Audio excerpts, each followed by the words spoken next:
tus ojos y la carga que tú tengas, la preocupación, la lucha, la batalla que tengas, en esta hora, ponla en las manos de Dios. Padre, gracias. Gracias, Padre del cielo, porque tú eres fiel. Tú eres Dios. Tú eres nuestro Señor. Y en esta mañana preciosa, donde celebramos el Día de los Padres, te decimos, Dios, gloria a tu nombre. Tú eres el Supremo. Tú eres nuestro Padre Celestial.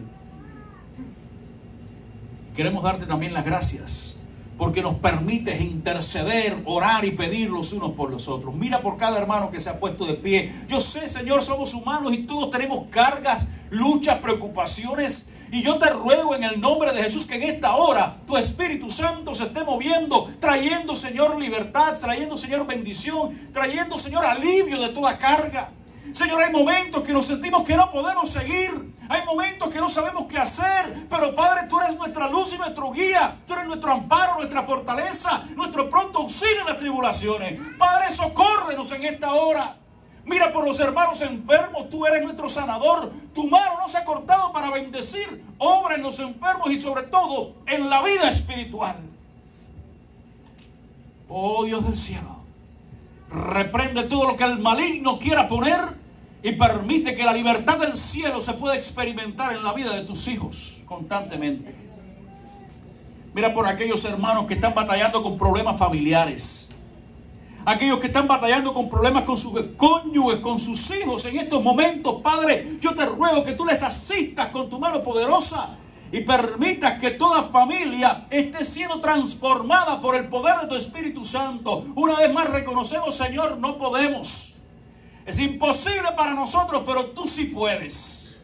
Lo que es imposible para los hombres, dice tu palabra, es posible para Dios. Y en esta hora declaramos con nuestros labios, Padre, confiamos en ti. Padre, yo creo en ti, creo en tu palabra y confío en lo que tú me has prometido. Ayúdame a esperar en ti, Señor, y no desesperar. Ayúdanos, Dios. Ahora también queremos rogarte, Padre del cielo, que hables a nuestras vidas a través de tu palabra. Nuestros corazones en estos momentos están abiertos, Padre del cielo, para escuchar tu voz. Revélanos a Jesucristo. Revélate a nosotros a través de tu palabra. Ayúdanos a conocerte. Quita lo que pueda impedir la bendición y manifiesta tu gloria de tal manera que al salir en esta mañana del templo podamos salir renovados por el poder de tu Espíritu Santo. En el nombre de Jesús. Amén y amén. Gracias, familia. Pueden sentarse.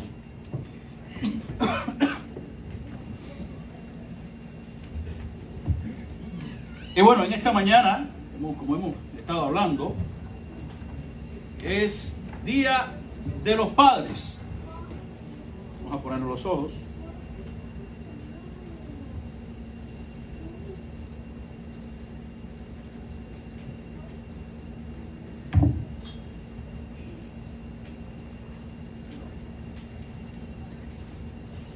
Gloria a Dios.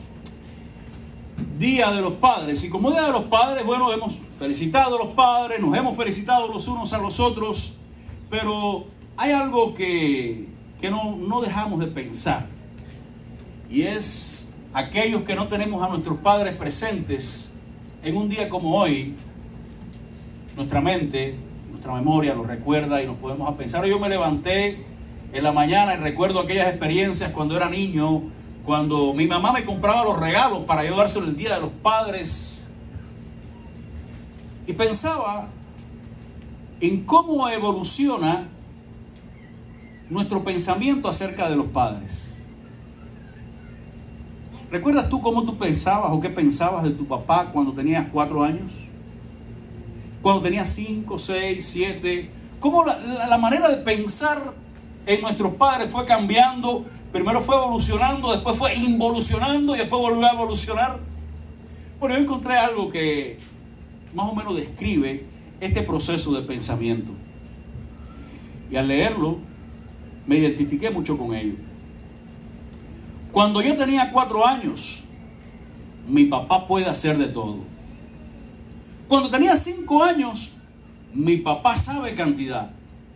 A los 6 años le decía a los demás, mi papá es más inteligente que el tuyo. A los 8 años, bueno, mi papá no lo sabe todo. A los 10 años, yo decía, bueno, en la época en que mi papá creció, las cosas seguramente eran diferentes. A los 12 años, yo decía, bueno, claro, mi papá no sabe nada de eso, es demasiado viejo para recordar su infancia. A los 14 años, no le hagas caso al viejo, eso es anticuado, realmente está viejo. A los 21, lo que dice mi papá, no hombre, no, eso está fuera de moda, él no sabe nada de eso. A los 25, papá sabe un poco de eso, pero puede ser de otra manera, ya es que él tiene ya muchos años. A los 30, no voy a hacer nada hasta hablar con papá. A los 40, me pregunto cómo habría manejado esto mi papá. Era inteligente y tenía un mundo de experiencia. A los 50 años, daría cualquier cosa porque papá estuviera aquí, para poder hablar esto con él. Lástima que no valoré lo inteligente que era. Podía haber aprendido mucho de él. ¿Te identificas tú con estas palabras? No sé tú, pero yo sí me identifico con ellas.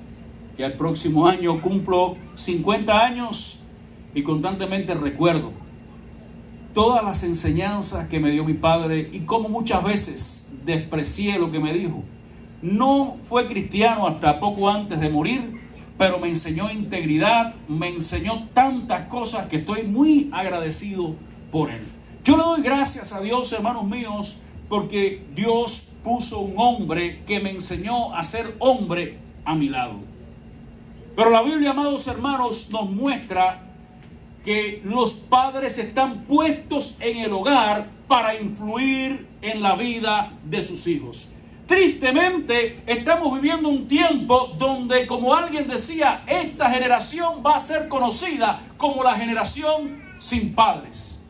Donde los padres están ausentes. Donde los padres viven o se experimenta ese momento allí en el huerto del Edén, cuando Dios llamó a Adán y dijo, Adán, ¿dónde estás? Hoy se sienten en los hogares ese mismo llamar. ¿Dónde estás, hombre? ¿Dónde estás, papá? ¿Dónde estás tú que tienes la responsabilidad de guiar y educar a tus hijos? ¿Dónde estás? Y la respuesta es, estoy muy ocupado trabajando, ocupándome de proveer. Estoy muy ocupado en mis negocios, en mis cosas. Y aun cuando viven en el mismo hogar, los padres están ausentes. Dice la palabra en el libro de en el libro de Hebreos capítulo 11, versículo 7, haciendo referencia al libro de Génesis. Por la fe, Noé advirtió sobre las cosas que aún no se veían. Con temor reverente construyó un arca para salvar a su familia. Con temor reverente construyó un arca para salvar a su familia. Hermanos, en la vida de Noé quisiéramos ver en esta mañana la influencia de un padre piadoso sobre su familia. Y cuando la Biblia habla de piedad en el Antiguo Testamento, usualmente la encontramos hablando de misericordia, misericordia hacia las personas. Pero en el Nuevo Testamento, más que compasión y misericordia, la palabra piedad se refiere a esa devoción, a esa comunión, a ese acercamiento a Dios. Y a la luz de ello podemos entender que no era un hombre piadoso. Un hombre piadoso que tuvo una gran influencia sobre su familia. Ahora, miramos a nuestro alrededor y vemos que hay gran rebeldía en los hijos. Vemos que hay gran rebeldía en los jóvenes. Hay gran rebeldía en aquella generación que va saliendo. Y entonces la respuesta y la justificación que todo el mundo da es que son tiempos difíciles. Es que la cosa está mala. Es que la situación está difícil. Es que mira cómo está este mundo. Y el mundo está perdido. ¿Y cuántas justificaciones vamos a dar con respecto a esto? Pero quiero decirte una cosa, mi hermano. Los tiempos de Noé fueron peores a lo que estamos viviendo. ¿Sabías esto? Los tiempos de Noé fueron peores. Fueron tiempos donde había una enorme manifestación de pecado. Dice la Biblia en Génesis 6:5.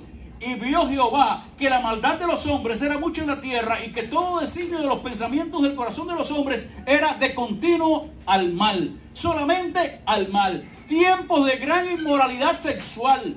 Y miró Dios la tierra, y aquí estaba corrompida, porque toda carne se había corrompido su camino sobre la tierra.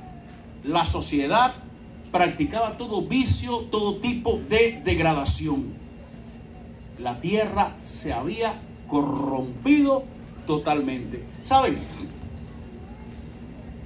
Cuando hablamos del diluvio, cuando hablamos de Noé, es uno de los pasajes, podemos decir, tal vez más mal interpretados.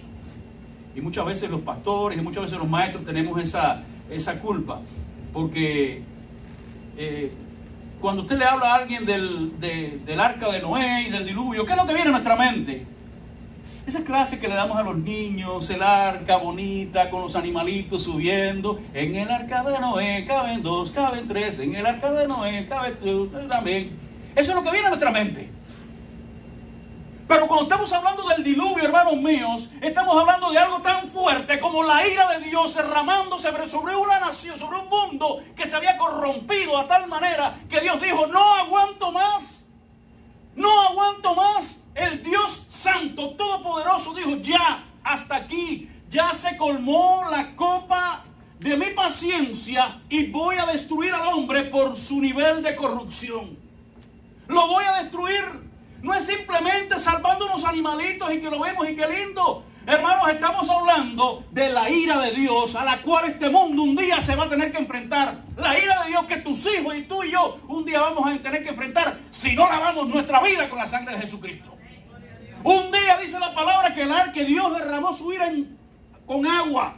Pero luego Dios va a derramar su ira con fuego sobre aquellos que se rebelan contra Dios.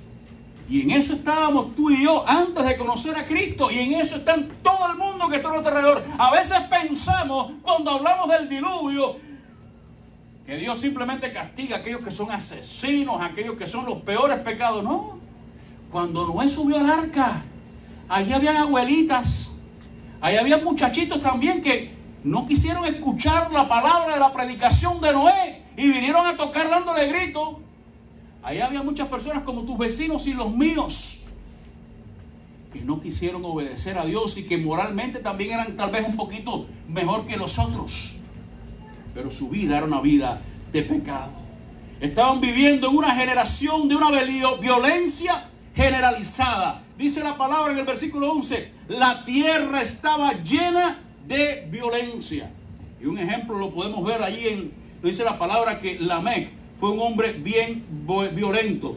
Y miren estas palabras en Génesis 4:23. Escuchen bien, mujeres de Lamec, escuchen mis palabras. Maté a un hombre por haberme herido y a un muchacho por golpearme. Si Caín será vengado 7 veces, 77 veces será vengado Lamec. Era un hombre que era un reflejo de su sociedad. Un hombre rebelde, un hombre impío, un hombre asesino. Era un reflejo de los tiempos en que estaba viviendo. El corazón, esto es el centro del hombre, el lugar de donde están sus deseos, su voluntad, estaba inclinado, dice la palabra, constantemente al mal, alejado de Dios. Fue un tiempo de olvido total de Dios. No era un predicador de justicia, dice la palabra, pero no le hicieron caso a su predicación. No le hicieron caso al mensaje de parte de Dios. Esta generación se ocupaba solamente de sus propios intereses. Yo, por encima de todo lo demás. Un estado tal que desató la ira de Dios. Ahora, quiero hacerte una pregunta en esta mañana. ¿Te parece conocida esta descripción? Muy semejante a los tiempos en que estamos viviendo. Los tiempos en que se está viviendo actualmente son muy semejantes a los tiempos de Noé. Nuestro Señor Jesucristo mismo señaló que nuestros días serían como los días de Noé. Mateo 24:37. Ese pasaje tan interesante donde nuestro Señor Jesús está hablando de los últimos tiempos y de su segunda venida. Jesús mismo dice que estos tiempos van a ser semejantes a los días de Noé, que los hombres se casaban y se daban en casamiento, estaban en sus vicios, en sus pecados y se habían olvidado de Dios. Las mismas características de esos tiempos se repiten hoy. Pecado, degradación moral, violencia social y nacional, internacional, en el hogar y donde quiera. Hermanos, la única ventaja que tiene nuestra generación por encima de la generación de Noé, ¿tú sabes cuál es? Te lo voy a decir. La posibilidad de perfeccionar el pecado, la posibilidad de perfeccionar más la corrupción. Hay una canción que dice, el progreso que vivimos ahora no elimina la maldad, sino que la perfecciona. El progreso que vivimos ahora tiene la capacidad de perfeccionar la maldad. El tiempo actual, amados hermanos, al igual que el tiempo de Noé, es un preludio de la ira de Dios. No se te olvide eso. El tiempo que estamos viviendo, toda esta corrupción, todo este mundo que estamos viviendo hoy, es un preludio. Al igual que Noé, es un preludio de la ira de Dios. Quiero que no olvides algo, hermano. Dios es un Dios santo, pero Dios es un Dios justo. Y Él no puede dar por inocente al impío, dice la palabra. Y por tanto, en algún momento, Él va a derramar su ira. Pero en medio de aquella generación tan corrupta, tan impía, tan alejada y rebelada en contra de Dios, encontramos un hombre, encontramos un padre que dice la palabra que halló gracia delante de los ojos de Dios. Noé, al igual que tú y que yo, tuvo que vivir al lado de vecinos violentos, al igual que tú y que yo, tuvo que vivir al lado de personas que estaban corruptas, que eran sinvergüenza, que tenían toda clase de pecado. Algunos que también aparentaban ser buenos, pero sus vidas estaban alejadas de Dios, al igual que Noé, al igual que tú y que yo. Noé tuvo que vivirlo de esa manera. Pero aún así, dice la palabra que Noé, en primer lugar, halló gracia ante los ojos de Dios. Dice la palabra, Dios mismo dice que Noé era varón justo, era perfecto en sus generaciones. Y sobre todo nos dice que este padre de familia caminó con Dios. Con Dios caminó Noé. Y cuando dice que con Dios caminó Noé, nos está hablando de una decisión del corazón. Usted camina con quien usted quiera. Usted no camina con quien la gente lo obliga. Cuando usted sale, usted va a caminar con quien usted quiera. Y a mí me encanta este pasaje cuando dice que con Dios caminó Noé. Y en este caminar, Noé pudo transmitir a su familia un ejemplo de piedad, un ejemplo de integridad. Pudo transmitir un ejemplo de vida, un ejemplo de carácter para su familia. Noé nos dejó un testimonio. Noé nos dejó un testimonio para ti y para mí a seguir. Hay 3 calificativos sobre Noé que podemos ver en esta mañana. En primer lugar, dice que fue un hombre de un testimonio intachable. Al decir que con Dios caminó Noé, nos está diciendo que Noé caminó en integridad, porque con Dios no va a caminar nadie que ande en pecado. Con Dios caminó Noé porque andaba en integridad. Como te decía hace unos minutos, contigo o tú vas a caminar con quien tú quieras. Hay un dicho que dice, no sé si ustedes lo conocerán, pero en mi tierra dicen: dime con quién andas y te diré quién eres. Si tú eres un hombre que caminas con Dios, yo sé quién tú eres. Pero si tú no caminas con Dios, te voy a decir, también sé quién tú eres. Eres un hombre sin Cristo, eres un hombre sin Dios, eres un hombre perdido. Noé fue un hombre de buen testimonio, porque Noé caminó con Dios. Fue un hombre de justicia.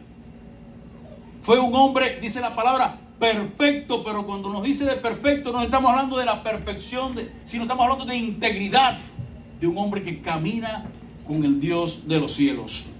Noé fue un ejemplo de fe, un ejemplo de sabiduría, un ejemplo de agradecimiento a Dios. Dice la palabra que cuando Noé salió del arca, ¿qué fue lo primero que hizo Noé? Hacer un altar y agradecer a Dios por lo que había hecho. ¿Cuántas veces se escucha en tu casa, Padre, las palabras, gracias Señor? ¿Cuántas veces se escucha en tu casa, gracias a Dios estamos aquí? Gracias a Dios por el nuevo día que tú nos has dado. ¿Sabes? Tengo un vecino que no es, bueno, él es, dicen que él es cristiano, pero bueno, no va a la iglesia, son de este tipo de personas. Pero cada vez que lo veo, lo saludo y le digo, ¿cómo estás hoy, Rocco? Y me dice, gracias a Dios que me ha regalado un nuevo día. Gracias a Dios que estoy vivo y me ha regalado un nuevo día. Noé era un hombre agradecido a Dios. Déjame hacerte una pregunta, hermano. ¿Cuántas veces se escucha en tu casa, en tu hogar, en tu familia esa palabra? Gracias, Señor, por lo que tengo. Gracias, Señor, por mi familia. ¿Cuántas veces tú le has dicho a tu esposa o le has dicho a tus hijos? Estoy agradecido a Dios por ustedes. Noé era un hombre agradecido. Pero ¿saben? Noé era un hombre que fue un ejemplo de obediencia. En los tiempos en que vivió Noé, Dios le dijo, construye un barco. Y yo no encuentro en la Biblia un disparate humanamente hablando, un disparate más grande. ¿Cómo usted va a construir un barco en un lugar donde no hay mar, donde no hay río? Y un barco de semejantes dimensiones. Pero las cosas que parecen locura para los hombres, para Dios tiene todo el sentido del mundo. De hecho, dice la Biblia que las palabras de la cruz son locura para los que se pierden, mas salvación para aquellos que en Él confían. Las cosas de Dios para el mundo son una locura, pero no importa la locura que parezca para ti, necesitas ser obediente. Y porque a veces nos parece que son locuras, no obedecemos y estamos perdiendo la gran bendición de ser una bendición para nuestros hijos. Noé, en medio de sus condiciones, en medio de sus tiempos, en medio de su generación, él fue obediente. Ahora, yo pensando en esto decía, wow, Noé en medio de un lugar donde en kilómetros no había un río, no había un mar, comienza a edificar un barco en obediencia a Dios. ¿Cuál sería la reacción de la familia? Oye, papi, pero papi, ¿qué estás haciendo? Pero mira lo que van a decir los vecinos. Pero no, tranquilo, vamos, que usted me va a ayudar aquí a trabajar. Vamos. Noé no lo hizo solo. Noé no puso las tablas, las vigas, no lo puso solo. Él tenía a sus hijos allí. Pero no eso. Piensa la reacción de los vecinos cercanos de Noé. Al principio Noé empezó a edificar un arca, un barco, y los vecinos a reírse. Y ese viejo loco. Pero ese tipo está loco, porque ¿qué estás inventando? Y algunos que ni sabían lo que era el mar ni el río decían, ¿y qué está haciendo? Por una casa diferente, ¿no? ¿Pero y qué es eso? Y empezó a correrse la voz. En aquel tiempo no había ni teléfono, ni WhatsApp, ni Facebook, pero todo el mundo de boca en boca, oye, es un viejo loco que está haciendo una cosa extraña, y todo el mundo a reírse y la gente a caminar y decía, mira, y a tomarlo, porque se tardó años en a tomarlo de referencia. Oye, ¿dónde vive Margarito? Y dice, no, mira, después que tú doblas por la casa del viejo loco, ahí vive él. Y lo tomaban de referencia y todo el mundo se reía. Pero ¿sabes qué? Noé sabía que por encima de la opinión del mundo, por encima del qué dirán, hay un Dios en los cielos que le había dicho, camina en integridad, escucha mi voz, prepara un arca en la que se salva tu familia. Y Noé miró y dijo, wow, yo no sé lo que va a pasar, pero yo amo a mi familia y yo quiero que mi familia se salve. Yo no sé lo que Dios va a hacer, pero yo quiero que mi familia esté segura. Y por la obediencia de Noé y por la integridad de Noé, ¿saben qué pasó? La familia de Noé se salvó. Noé, hermanos míos, fue un hombre, un ejemplo de obediencia a nuestro Dios. Ahora, ¿sabes? Hay algunas personas que han calificado a Noé como el peor de los predicadores. Y usted dirá, ¿cómo que el peor de los predicadores? Sí. Hay quien ha calificado a Noé como el peor de los predicadores porque Noé pudo salvar solamente a su familia. Y no se salvó nadie más. ¿Quieres que te diga algo? Yo creo que Noé fue un predicador exitoso. ¿Sabes por qué? Porque logró salvar a su familia. Noé tenía una responsabilidad. Noé tenía una responsabilidad como padre, como esposo, llevar a su familia a un lugar seguro. Y con su carácter, con su actitud, con su obediencia, con su integridad, él supo guiar a su familia y salvar a sus hijos en aquella arca. Ahora, en esta mañana, padre que estás aquí, ¿cómo está tu proceso de construcción del arca en la que se va a salvar tu familia? Porque en aquel momento fue un bote, fue un barco inmenso donde entraría Noé con sus hijos, con su esposa y con los animales. Pero aquí no estamos hablando de un edificio físico. Estamos hablando de una construcción espiritual que es la que va a asegurar que tu familia el día de mañana se salve. ¿Cómo está esa construcción? Aquí esta construcción se hace con vigas de integridad, se hace con clavos de justicia, se hace con herramientas de transparencia, se hace con las herramientas de la obediencia a Dios. Si tú actúas en este sentido, hay un principio bíblico que dice: instruye al niño en su camino y aun cuando fuere viejo no se apartará de él. ¿Sabes? Nosotros nos parecemos a nuestros padres por dentro y por fuera. Y según tú seas con tus hijos, así van a ser el día de mañana. ¿Sabes? En muchas ocasiones yo dije, yo voy a ser como yo soy, yo no voy a ser igual que mi papá. Y quiere que te diga algo. Hay ocasiones en que yo me siento y estoy pensando, y cuando me miro, estoy viendo a mi papá sentado. Hay veces que yo me voy a afeitar y me estoy afeitando. ¿Y sabes lo que yo veo? Yo veo en el espejo como lo hacía mi papá. Yo, wow, es que esta es la única manera de hacerlo. No, es que yo tuve un padre a mi lado que me enseñó a hacer ciertas cosas. Pero el día de mañana, yo quiero que cuando yo no esté aquí, mi hijo camine con Dios. ¿Tú sabes por qué? Porque él diga, yo quiero caminar como mi papá lo hizo. Yo quiero ir por el camino que me enseñó mi papá. ¿Estás enseñándole tú a tus hijos ese camino? Hermano mío, y no solamente mi hermano, sino también hermanas, para todos es esta palabra. La ira de Dios se revela desde el cielo contra toda injusticia, dice el libro de Romanos, capítulo 1. La ira de Dios, en algún momento, cuando menos te lo imagines, se va a manifestar sobre este mundo. Y Dios te ha dado a ti y a mí la responsabilidad de edificar un arca espiritual para que el alma de nuestros hijos se salve. ¿Qué estás haciendo? ¿Sabes? Noé podía haberse puesto a trabajar en otras cosas, haber buscado otro empleo. De todas maneras, quedaba tiempo para que lloviera, faltaba tiempo para el diluvio, no importa. Noé se hubiese puesto a hacer fiestas. Noé, ¿cuántas cosas podía haberse hecho Noé? Pero Noé dijo, no, queda tiempo, pero ese tiempo hay que aprovecharlo para edificar, para guardar, para librar a mi familia de la ira de Dios. Esa misma ira de Dios que se reveló siglos atrás, un día se va a revelar sobre este mundo, sobre tus hijos también, si ellos no han asegurado su alma en el arca del pacto de Jesucristo, que es la cruz del Calvario. aquella arca se levantó y se salvaron los que ellos entraron.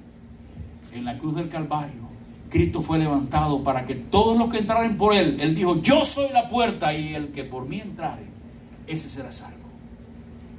Pongamos a nuestros hijos, hermanos míos, en el camino del arca de Dios, en el camino de la salvación. Descansemos solamente en Él. No estemos entretenidos perdiendo el tiempo, porque el tiempo apremia, aun cuando parezca que no. Vamos a orar. Padre, gracias. Gracias por la bendición inmensa de habernos salvado.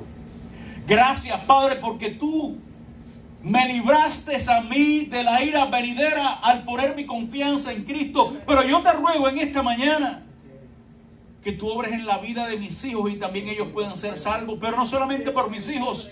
Mira por esta preciosa familia de la fe. Ayúdanos a preparar, Señor, nuestras vidas, nuestras almas, las almas de nuestros hijos, para que cuando aquel día de la ira tuya se manifieste, ellos puedan ser salvos también por la gracia de Jesucristo. Gracias por todo, Padre. A ti sea la gloria. En el nombre de Jesús. Amén y amén. Dios le bendiga, familia. Muchas gracias.